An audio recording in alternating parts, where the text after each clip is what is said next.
eu sou ex-jogador de basquete, eu, Igão também, né? Fui seleção brasileira, tive a oportunidade de jogar no Jordan Brand Classic, conheci o Michael Jordan, então assim, é um assunto que é uma coisa que eu venho fazendo durante grande parte da minha vida, né? E hoje eu quero falar sobre uma jovem promessa do basquete, que é o Bronny James, filho do LeBron James. Atualmente ele tá gerando muita... Ouvi falar, hein? Já ouviu falar, né? Ele tá gerando muita polêmica, muita controvérsia atualmente lá nos Estados Unidos, principalmente. É claro que no Brasil também, mas como a NBA é lá, lá é muito mais, né? Por que tá tendo essa polêmica lá? Porque recentemente ele foi selecionado pro draft e ele foi escolhido pelo Los Angeles Lakers e ele assinou um contrato padrão de 4 anos com os Los Angeles Lakers no valor de 7,9 milhões de dólares. E isso gerou e está gerando muita polêmica, porque muitas pessoas estão acusando, né, o LeBron de estar fazendo um nepotismo ali com o filho dele.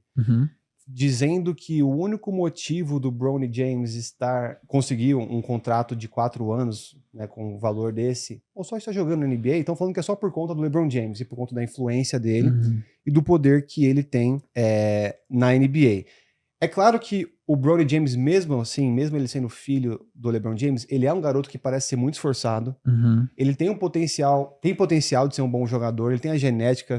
Cara, você vê ele parece um LeBron James mais novo. Assim. Ele não é tão alto, mas assim, dá pra ver que ele é um garoto muito esforçado. E pelo que os técnicos estão falando, realmente, ele é muito esforçado, né? Ele não é um cara que é só filho do LeBron James e tá lá e não sabe jogar. Não, é um cara que tá querendo...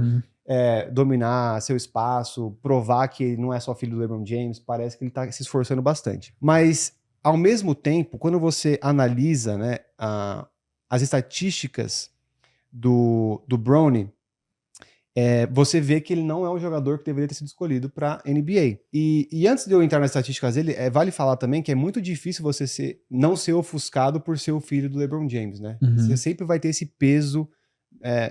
na sua vida, assim. Então eu bato palmas pra ele porque parece que ele é um garoto muito maduro, assim, sabe? Tá se esforçando, tá sempre querendo... ele fala muito bem sobre, não, eu quero o meu legado, quero construir o meu, então tem que bater palma pra isso. Antes de eu criticar, eu quero falar que tem que bater palma. Mas agora, entrando nas estatísticas dele, a gente tem que fazer uma pergunta. Se ele não fosse filho do LeBron James, ele estaria com esse contrato nos Los Angeles Lakers? E pra mim a resposta é, obviamente, não. O Bronny James, ele não está pronto ainda pra NBA. Ele não tem estatística de jogador da NBA. E pra mim fica óbvio que ele só foi escolhido por conta da influência do LeBron James lá no Lakers. Porque o LeBron James hoje no Lakers ele é quase o Julius. Ele é o técnico, ele é o general manager, ele é jogador. Manda em tudo. Fala, inclusive, que ele escolheu o técnico também, ele acabou de escolher o técnico também, o J.J. Redick. Então assim, o LeBron James ele virou basicamente o dono aí do... O cara tem a carta branca pra tudo ali, vamos dizer assim. Exato. Mas então, é importante lembrar, e eu sei que você é um fãzão do LeBron, muita gente é fã do LeBron, sempre fala, não, e daí, o LeBron pode, não sei o quê. Mas... O próprio Igor, né? O Igor Fina também, ele é muito fã do LeBron. Mas uma coisa que é importante lembrar é que existem muitos jogadores talentosos por aí que não foram selecionados nem pro draft. Nem sequer foram escolhidos por um time, mas nem pro draft entraram. Então aqui eu quero pontuar para vocês algumas estatísticas do Bronny James, quando ele jogou na USC. Então o Bronny teve 4,8 pontos por jogo, as médias, né? 2,1 assistências por jogo, 2,8 rebotes por jogo, 0,8 roubos de bola por jogo, 0,2 bloqueios por jogo, e a porcentagem de arremesso de campo dele foi de 36,6. E aqui eu trouxe mais 3 jogadores que não conseguiram um contrato na NBA, que é o Boogie Ellis, Justin Edwards e o Reese Beekman. O Boogie Ellis teve 17,8 pontos por jogo, 3,4 assistências por jogo, 4,1 rebotes por jogo, 1,2 roubos de bola por jogo, 0,3 bloqueios por jogo e porcentagem de arremesso 45,1. O Justin Edwards, 12,5 pontos por jogo, assistência por jogo 2,1, rebote 6,2, roubo de bola 1,5, bloqueio 0,7, porcentagem de arremesso 47,2 e o Reese Beekman 10,2. Então assim, e aí você já sabe, né? Vou deixar na tela aí. Esses 3 exemplos que eu peguei são pessoas que têm mais que quase o triplo das estatísticas, dos números que o Bronny James fez na USC quando ele jogava lá. E eles não foram nem selecionados para um time da NBA.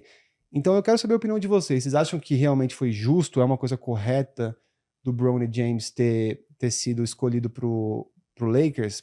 E ele foi escolhido porque o LeBron meio que obrigou, quando ele publicamente falou que ele quer terminar a carreira dele e antes disso ele quer jogar com o filho. Né? Então ele meio que forçou, assim, falando, cara, antes de eu me aposentar, e a gente sabe que ele já tá mais velho, a gente não sabe quanto tempo ele vai ficar na NBA. Então, por conta dele ter falado tão publicamente e abertamente, é um dos motivos que também o Lakers falou, pô, vamos pegar o Bronny. Vocês acham que é justo? Vocês concordam? Gostam dessa ideia ou não?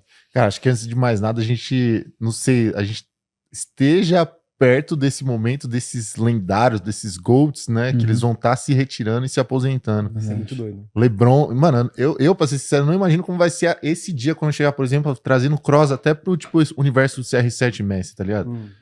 Tava rolando a Eurocopa agora, foi o último jogo dos caras, tipo, mano. E agora a mesma coisa com o LeBron, ele tá querendo até jogar com os filhos, tipo, pô. Mas enfim. Tristeza, já bate uma tristeza. Tipo, exato. E aí, às vezes, você até tenta entender um pouquinho do lado dele. Tá? E você fica pensando quem vão ser os próximos nomes, né? Exato. Mas, vamos lá, eu acho que pra pontuar algumas coisas, no que você comentou, alguns desses nomes não foram elegidos nem pro draft, não tiveram nem essa oportunidade do draft. Quem dirá pra própria NBA? Eu lembro que você comentava quando tava tentando ainda nessa época fazer essa ponte pro draft pra ter uma oportunidade na NBA, o quão difícil que era, né? Tipo, e eu acho que pra mim fica muito claro que tem um prejuízo ali na meritocracia, tá ligado? Tipo, principalmente nesses jogadores. Esses atletas, eles devem ser avaliados, obviamente, nas suas performances, nas suas habilidades, tudo. E eu acho que quando a gente vê esses números, fica um pouco suspeito quando a gente tem essas evidências e que tendem para uma pessoa que tem essa sombra muito grande, como é o filho do LeBron James, tá ligado? Só que também, óbvio que só de lidar com essa pressão já é um ponto super positivo. Tem outros exemplos também, até quando a gente dá essa oportunidade para essas pessoas, falando, porque ele não mereceu agora, mas, tipo, quem dirá que ele não vai virar um ótimo jogador? Isso aconteceu com o próprio Curry, né, também. Ele era filho do pai dele, jogou em Charlotte, se eu não me engano. Sim. Do Curry pai. O Curry pai, no caso, e, pô, virou um dos também maiores da história. Só que, trazendo até, eu não conhecia essa pauta de nepotismo, tudo, e até quando trazia, teve estudos disso, então a National Bureau of Economic Research, eles fizeram ali um estudo e eles indicaram que os filhos de ex-jogadores, eles têm uma leve probabilidade de 30% maior de serem recrutados pela NBA, ou seja, o que foi esse processo que aconteceu com o Brown. Do Brown era 100% ali. Não, vamos lá. Então eu acho que, tipo, essas conexões familiares aí, elas podem, tem bastante indício que elas, tipo, trazem benefícios para essas pessoas, e é um pouco injusto com os outros, tá ligado? Mas também não quer dizer que a pessoa não vai vingar, como foi o caso do Curry. E até que não sei, acho que você ia complementar um pouquinho agora, Igor? Não. Você tava até... eu ia falar uma coisa, mas depois pode falar, depois eu depois eu endosso. Tem um negócio aqui que é até sobre futebol, tem uns gaps mais ou menos parecidos, mas pode trazer seu ponto. Não, eu acho que, por exemplo, que também ninguém teve um pai igual, por exemplo, o pai do Stephen Curry não foi um pai que nem o LeBron, né? Tipo, ele não era soberano na liga igual o LeBron hoje há 20 anos. Né? Que, tipo, aí foi um facilitador depois pra trazer o Brownie pra NBA. Mas eu acho que nunca teve, pelo menos não me recordo, nenhum que foi um soberano assim dentro da NBA pra trazer um filho. Inclusive, o Jordan não tem filho, não? Ele tem, e esse é um dos pontos. Esse é um dos pontos. As pessoas falam assim, o Jordan, nem o Jordan fez isso, entendeu? Exato. Mas exatamente outro ponto mas se o Jordan quisesse fazer isso, porque o LeBron hoje ele manda no Lakers. Se o Jordan quisesse fazer a mesma coisa no Chicago naquela época, botasse a mãe dele como técnico, ele conseguiria. Provavelmente. Mas aí que tá. Eu acho que talvez ele ache isso errado. Ele não fez, né? Por que ele acha? Não, porque Foi essa pergunta que você fez pra ele? Não então quer dizer que o GOAT de todos é o Michael Jordan? Michael Jordan, porque ele é ético e moral. Olha! Não coloca o filho lá só porque é filho. Eu via muitos exemplos trazendo um espelho ali no cenário do futebol, só que isso acontece muito nas comissões técnicas. Até você estava falando de técnico. Tipo, o Tite, que era a seleção até agora há pouco da seleção, o filho dele, ele tá lá na comissão assistente dele, tipo, faz anos. O técnico do Corinthians foi anunciado recentemente, Ramon Dias. Também é constatado que o assistente dele é, tipo, filho dele. Então a gente vê esse padrão um pouco mais nas comissões, mas também não dá pra tirar isso dos próprios jogadores. Pra quem não sabe, o Mbappé tem um irmão que ele joga no PSG. É mesmo? Sério. Seu irmão dele é bom, Nathan Mbappé. Ele ele é sub-17, se eu não me engano, mas também fica meio suspeito essa janela. É igual tá, o irmão do Giannis, Antetokounmpo, né? Exato. Tem alguma coisa também, né, que ele acabou levando os irmãos, que tem uma média também muito baixa ali na NBA. Sim, ele até virou piada na NBA. Nossa, eu já vi ele jogar, ele é meio pedredão, né, mano? Ele virou piada entre os jogadores da NBA, o irmão dele. Por quê? Porque ele não é bom, e tipo, os caras, é o irmão do Giannis e tal. Tipo. Exato. Tem mais algum exemplo aí do futebol? Cara, e também tinha até do próprio Kaká, quando ele foi do São Paulo pro Milan, o Digão, que era irmão dele, foi junto nesse pacote, então ele conseguiu um contrato junto ali no Milan, tá ligado? Sério? Então, cara, é meio estranho quando a gente pensa essas coisas. O Digão era zagueiro, se não me engano, não vi muito jogar, mas eu lembro dessa pauta.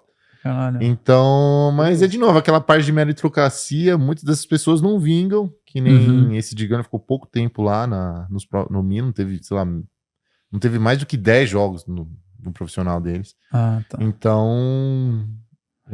enfim, eu acho que é meio tendencioso, sabe, cara? Sim. Cara, agora vamos lá, defendendo o King. Quem é o GOAT? O do GOAT, exato. Cara, primeiro, eu acho que sempre quando a gente tiver um espelho dentro de casa, a gente fica suscetível a seguir os passos, né? Seja o pai sendo jogador de futebol, seja o pai seja jogador de basquete, eu acho que é muito mais fácil a gente querer seguir os passos do pai.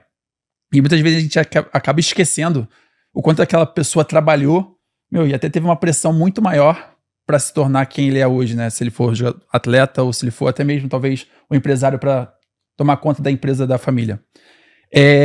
Um outro caso também, trazendo para o mundo do basquete aqui para o Brasil, que muitos brasileiros amam, é o caso do Oscar Schmidt. O Oscar Schmidt, quando ele foi encerrar a carreira dele no Flamengo, o Bruno, se eu não estou me enganado, o nome do filho dele se chama Bruno, também jogou no profissional do Flamengo. E muitas pessoas julgaram por isso também. Você trouxe o exemplo do técnico Tite, me lembro também do Dorival, que é o atual técnico da seleção brasileira. O filho dele também é assistente dele na seleção. E também teve o Antetokounmpo, se não me engano, ele tem 2 irmãos, né? Tem um que ele fala muito bem dele, que joga bem também, mas tem esse outro que realmente virou piada. E, cara, eu me recordo que teve uma matéria, como eu gosto muito do LeBron, eu acompanho muito ele.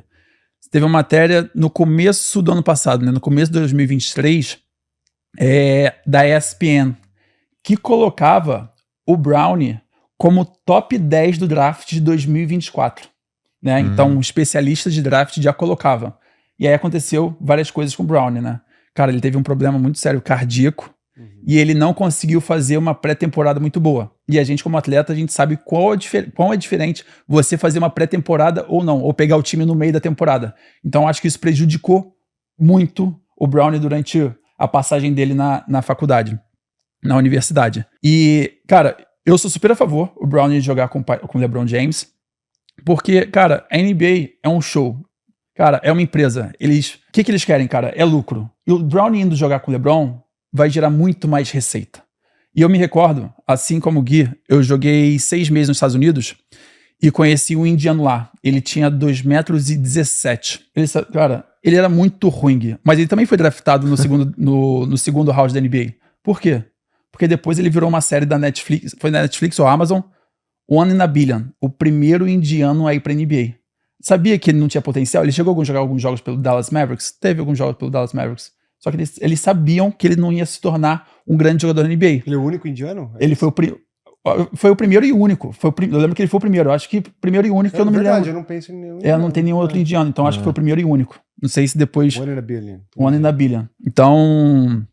E ele também foi draftado por isso. Então, cara, o segundo round do draft, eu acho que vale o marketing ali. Qual teve o caso do Satnam, lembrei o nome dele, que é o Satnam, que é o indiano. Também do Brownie pra NBA, porque dificilmente um cara de segundo round, cara, é um cara que realmente vai fazer diferença no time da NBA, realmente ele vai ter chance. Às vezes acontece, hein? Não, às vezes acontece, mas eu acho que é muito mais assertivo você fazer um marketing ali em cima, igual o Brownie junto com o LeBron, igual o Satnam fosse draftado pelo Dallas, do que você pegar um draft que, cara, um cara vai fazer 17 pontos na universidade, mas você tendo uma experiência, sabe que ele não vai render tanto na NBA. Sim. Entendeu? Mas o próprio Curry, acho que foi, sei lá, 5º round. Foi um negócio assim? O Curry foi... É mesmo? Ele não era tão assim, acho que... mesmo? Não, eu não lembro se foi 5º round, mas eu lembro que ele não foi no primeiro. Eu sei que ele foi 11º pick, mas eu não sei como funciona essa parte de round. 2 rounds. Só 2 5º round. Exato. Não, eu concordo com você 100%. O marketing, e pensando na parte de empresário da NBA, Exatamente. cara, vocês têm que fazer isso, porque realmente vai dar muito dinheiro. Mas assim, ainda é certo ou é Exato. errado? Entendeu? Entendi. É que tá. Prefiro não colocar minha opinião sobre isso. Beleza. Poderia ter sido o Igão draftado ali nessa época. Esse é um marketing, então, primeiro carioca. Imagina você é um desses 3 atletas com essas estatísticas aqui. Nossa. Que não foram selecionados e ver o Brown e James sendo escolhido. O que você pensa? É realmente complicado, cara, mas falar, eles vão ter chance num time de D-League, provavelmente, se eles fizerem, exato. Então vai ser alguma coisa disso. Mas não é igual o Brown e James. Que vai ganhar um bonezinho, e vai ter o bonezinho ali draftado, né, mano? Exato. Eu sei que você adorou essa nossa trip inusitada. E se você quiser ver mais viagens como essa, clica aqui ou aqui para ver mais no nosso canal.